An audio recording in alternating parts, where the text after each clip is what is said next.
મિત્રો આમના ઘરે જવાનું છે પૂજા કરવા. જય શ્રી કૃષ્ણ, રાધે રાધે, જય દ્વારકાધીશ, હર હર મહાદેવ. મિત્રો સ્વાગત છે તમારું મારા નવા બ્લોગમાં. તો મિત્રો છે ને આજે સોરી થોડું લેટ થઈ ગયું કેમ કે લાઇટ અને પાણી બન્યું નહોતું સવારથી જ, તો બહુ મોડું થઈ ગયું. તો જો જમવાનું પણ બની ગયું ને મસ્ત બર્તન પણ ઘસી કાઢ્યા છે, ગેસ પણ ચોખ્ખો થઈ ગયો અને આ ડબ્બો પણ ઘસી કાઢ્યો મસાલાનો, જો મસ્ત મજાનો. મિત્રો આમના ઘરે જવાનું છે પૂજા કરવા.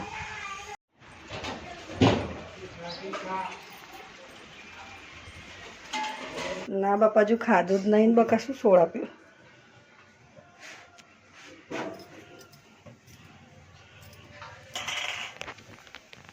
મિત્રો ગણપતિ બાપ્પાના દર્શન કરી લો. આજે ગણેશ સ્થાપના થઈ ગઈ છે. મારી દેરાણી છે ને અહીંયા જમવાનું બનાવી રહી છે, રોટલી, કેમ કે આની ઉપર ગણપતિ બાપ્પાને મૂક્યા છે તો અહીંયા નીચે ગેસ પર જો રોટલી બનાવી રહી છે.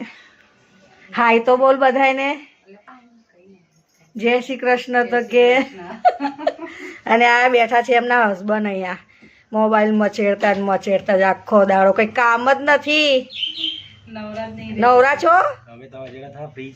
હાસ તો મારી જેમ જ રહેવાનું, એન્જોય જ કરવાનું, આખો દિવસ ફરતું જ ફરવાનું. ગણપતિ બાપ્પા કરશે. ચાલો થોડી આવો ઉપરની વિઝિટ લઈને આવો. તો ચાલો મિત્રો હવે તમને ઉપરના ગણપતિ બતાવું. ઉપર પણ બેસાડ્યા છે સરસ મજાના. તો ચાલો તમે પણ મારી જોડે બન્યા રહેજો વિડીયોમાં. ચાલો મિત્રો હવે ઉપરના ઘરે આવી ગઈ છું અને અહીંયા પણ ગણપતિ બાપ્પા બેસાડી દીધા છે. સરસ મજાના દર્શન કરી લો તમે પણ. બોલો ગણપતિ બાપ્પા.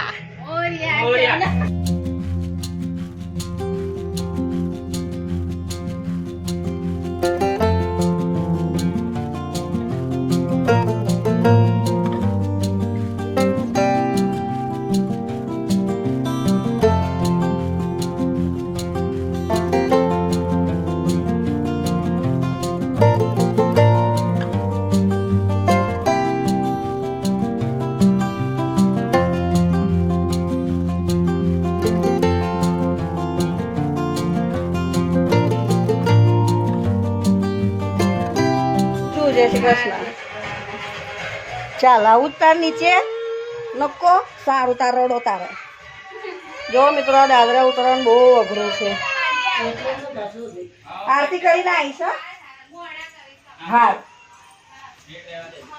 ચાલો મિત્રો હવે જઈએ છીએ ઘરે. પગથિયા ઉતરવાની બહુ તકલીફ છે બાપા.